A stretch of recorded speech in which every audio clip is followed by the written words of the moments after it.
Hello, friends. As in my previous video, I had discussed about the philosophical theory of determinism versus human freedom. So that was due to the lack of and shortage of time. I had discussed only a few points of determinism. That was determinism, indeterminisms, fatalism, religious determinism, hard determinism, soft determinism. Now in this video, I will carry on. This is the second part of my video, so I will carry on with the other part of my the topic. That is scientific determinism. In scientific determinism, I had expressed myself about physical science and physical determinism, biological and genetic determinism. Now, historical and cultural determinism has these views was expressed by George W.F. Hegel. So now I'm going to discuss the economic or social determinism. The biggest theory or the famous theory which is given by Karl Marx, who born in 1818 and 1883, following Hegel's theory, believed that since Marx was also an Hegelian and young Hegelian and in those days of his university life. So he believed that our character and actions are not so much historically determined as they are economically and socially determined. Marx's theory, called dialectical materialism, and dialectical reasoning, states that human beings are determined by an evolutionary economic class struggle. According to Marx, this evolutionary process led from early agrarian economics through monarchies and feudalism, through the rise of middle class and industrialism, to capitalism, and eventually to socialism. He believed that people cannot control the economic class into which they are born, and yet their natures are determined in every way by this event. He further believed that, as Hegel, that there is an inevitable force in nature, economic, however, rather than historical, that human beings cannot control and that will eventually lead to the ultimate goal, which is classless society. According to Marx, in whatever economic status you have, your conscience is determined by that. Even your class, your social context, your economic being or economic status is determined by your class. So psychological determinism, another is Freudianism and behaviorism. Some of the most convincing of the arguments developed in 20th century in support of determinism, especially as it affects human beings, have come from psychology. In the 19th century, Sigmund Freud, who born in 1856 and died in 1939, the father of psychoanalysis, put forth the theory that human beings are determined even prior to birth in the womb by their unconscious mind and by various natural drives that their society, mores, and custom required them to repress. For that their society, for that he had, for example, one of the Freud theory as all sons are basically in love with their mother. Freud called this, he had termed, he coined this phrase, Oedipus complex, and with their mother, Freud called this all daughters are basically in love with their father, the Electra complex. So every child, every boy who they are naturally inclined and in love with their mother are suffering from Oedipus complex, and he hates his father. And on the opposite of this complex is Electra complex, which is, according to Freud, every daughter or every girl developed in a love towards her father, that is Electra complex. As I discussed before, this is an Oedipus complex is taken by Freud from the Greek mythology, early Greek mythology, where Oedipus the king had killed his father and married his mother. So in that way, and another the same manner, Electra, a girl who avenged her father death by taking revenge from her mother, who had killed her father with the collaboration of her lover. So this Electra complex and Oedipus complex is basic drives which every child had with them. Because incest is forbidden in societies, these unconscious yet natural drive must be repressed. So affecting human being in different ways and sometimes causing them to have severe mental and emotional problem. Therefore, if mother or father give too much emotion or too little or wrong kind of love to their sons or daughter, the entire mental and emotional lives of these children can be affected to the point where they become neurotic or psychotic.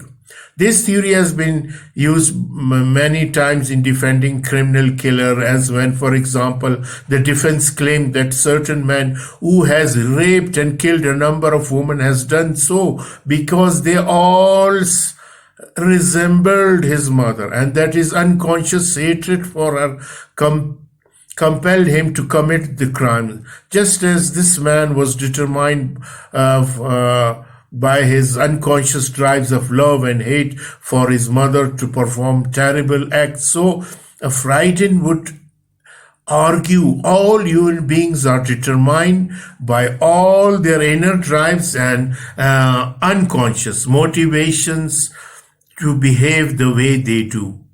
In the 20th century, psychological determinism has not been most significantly argued from the point of view of inner psyche, as in Freudianism, but rather from the point of view of influences of the external environment, as in behaviorism. This approach has been exemplified in the work of B.F. Skinner, who described his theory in his two famous books, Science and Human Behavior and Beyond Freedom and Dignity. An interesting title, to say the least. And in this utopian novel, and is also in his another novel, Walden 2, the theory of Skinner been pretty thoroughly presented. So these psychological determinism, these arguments of determinism from all areas of human culture and the whole theory of universal causation in itself have come rather powerful implication for any assumption concerning human freedom or the lack of it. So hard determinism make the following assumption based on their central theory of universal causation. They argue, as I've said before, that either human beings are free or they are not. There is no in between. However, the evidence is overwhelmingly in favor of our not being free as follow.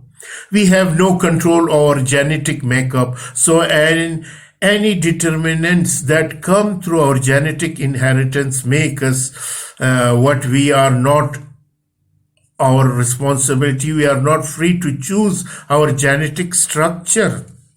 We have very little, if any, control over our early childhood environment, out of which our original characters were formed. We have no much more control over our later environment during the school year because of many strong influences or determinants imposed on us by our complex and powerful cultures at all levels.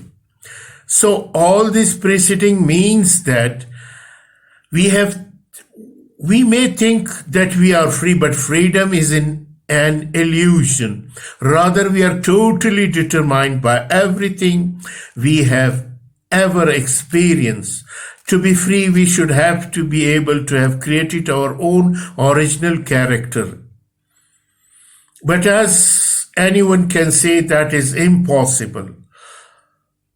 We are compelled to act as we do, given all the factors that have determined and are determining us, and we simply could not have gone otherwise than we did, not even we do other than what we do. Everything is not outside our control, as in fatalism, for we may choose to act, and the way in which we act can affect other people and even around us. But we are free to choose. Can we, for example, choose our desires? Can we choose our desires? So let us critically evaluate these theories. Fatalism. There are many certainly times in our life that we feel that everything is outside and control, and that no matter how hard we have tried avoid bad happening, it happens anyway. It does seem to us that when this occurs, it is fated or somehow predestined by some power or power outside of us, and that no matter what we do, the occurrence could not have been prevented.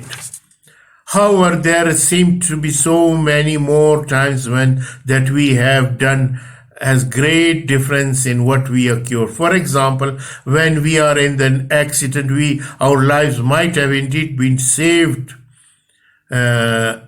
because we took the precaution of fastening our seat belt further, although that is true that if we take a direct hit from a bullet or bomb, wearing a helmet or getting into a foxhole or bomb shelter probably will not make much of a difference. However, wouldn't we be foolish not to take these precautions, since we know that our chances of getting injured or killed are sometimes decreased by taking them?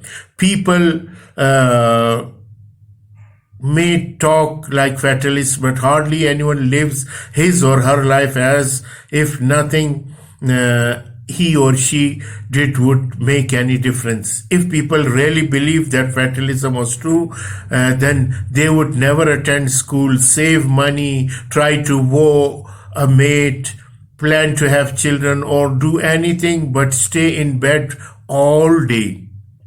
It simply is not true that everything is really outside our control, and that nothing we ever do matter as far as it concerns directing our lives or making a difference in the world around us, in the lives of us. So now coming to critically evaluate the indeterminism. There are several criticisms of indeterminism that come mostly from soft and hard determinists.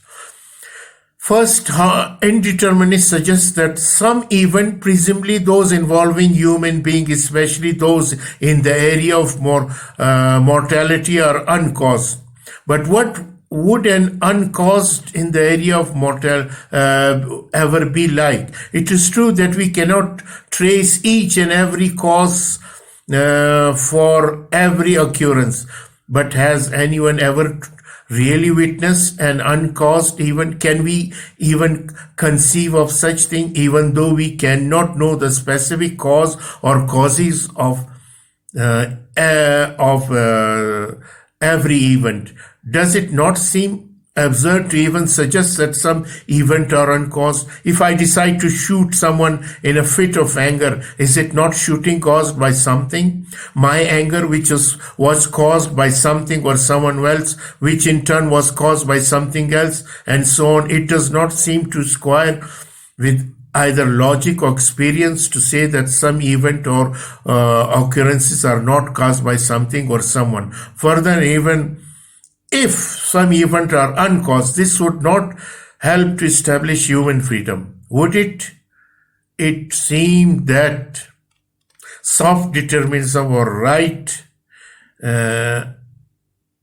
in their criticism and determinism, in that if some events are uncaused, then they are not caused by anyone or anything, including human beings themselves. Instead of being caused, these events would have to be considered as accidental. And how could any human being accept the responsibility for being morally good or bad if what he or she did merely occurred by accident? The indeterminists are willing to state that action occurring in nature and outside of human beings are caused. But aren't our deliberation, choice, and therefore our action caused also, and many times by causes outside our control? For example, if we are afraid of attending funeral because we had a very bad experience at funeral when we are there 3 years when we were 3 years old, then isn't that fear caused by our previous previous experience? Also, isn't even our ability to control that fear depend on causes that may be outside of us? For example, maybe we can overcome the fear with the help of a therapist or with the support of friend, and maybe we can't. So, as William James, another great psychologist, affirmation of freedom is, but isn't it really just wishful thinking? If it is really true that human beings aren't free, then wishful thinking will not make them free. Wishing for something may help us to attain it, but we all know that much more is involved in attaining something than merely wishing for it. The old song, as wishing will make it so. So, as far as the fact that we have regret proving that we are free is concerned, our regret may be due to our lack of awareness that we are totally determined, and that freedom we feel is really an illusion that can be easily be destroyed by the evidence and logic of hard determinism. So now coming to the soft determinism, the indeterminist would argue that as soon as we accept the principle of universal causation, you have eliminated freedom, which is why we argue for some event being uncaused. The hard determinists argue with this criticism, saying that the soft determinist is merely trying to create something that isn't true.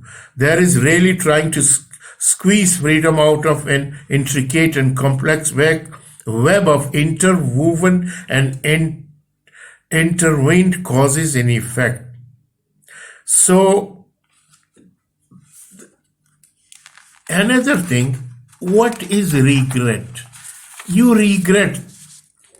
Regret is, even according to me, is itself that you acknowledge your fault, the fault which you had freely done, which you have freely occurred, that which you acted upon that fault.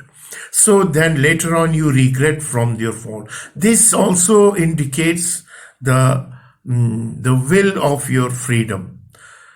So nothing that the hard determinist not agreeing with fatalist, everything is outside human control, that we does not matter.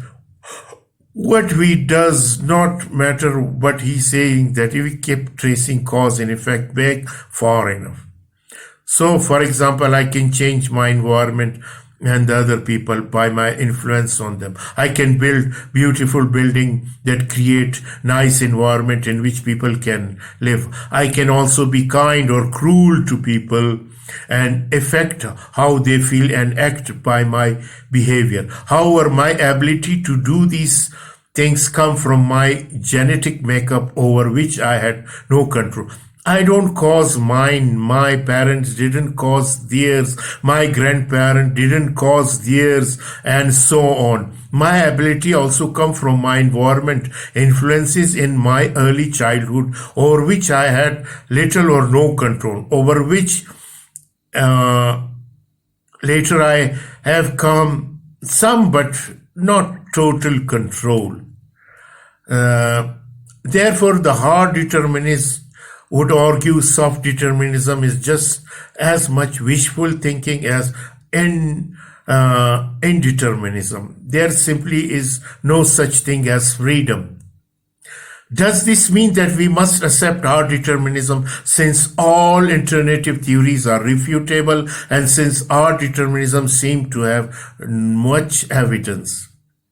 So, religious determinism, predeterminism, scientific determinism. So, one thing is there, according to Sartre, that when man born and came into this world, is free to do whatever. As according to his own dictum, that existence precedes essence, or essence precedes existence. So what you want to become, it is your choice. You will become. Now, since the moment you born and came into this world, you have a full control of, you have your own, you can exercise your own authority, you can influence your control over the environment. So, man, till some extents are free, and till some extents are not free. But historical, biological, and genetic determinism is really hard, is something to be considered, because we cannot determine our genetic makeup, our biological formation. So historically, whatever history we inherit from the past, we are bound to follow those events which history caused step by step on us. So every cause and effect is an effect, will create an effect. Then that same effect will again become cause, and that cause will again create an effect. So we take the effect from our past history, from our past generation. So there are something which cannot be intermingled with. We are bound to follow those. There are certain things which is beyond our control, human control. But man is trying their best to control over his or her environment, and even nature. Man is fighting against nature to control nature with the help of scientific instrument and with their best efforts and toil and hard labor. But determinism is also there. One cannot deny the facts of determinism. But as well as freedom, we cannot also deny freedom, human freedom. Man are free. Why we liable a person for his crime or for his guilt? Why we punish him? Because we say that he was free. He can avoid doing crime. But he had done this crime willfully, so he's liable to be punished. There is freedom.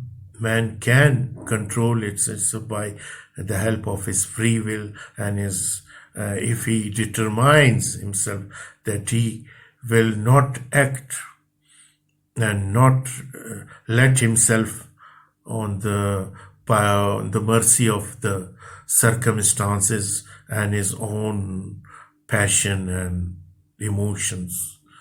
So in next video, I will talk about freedom in detail. Thank you.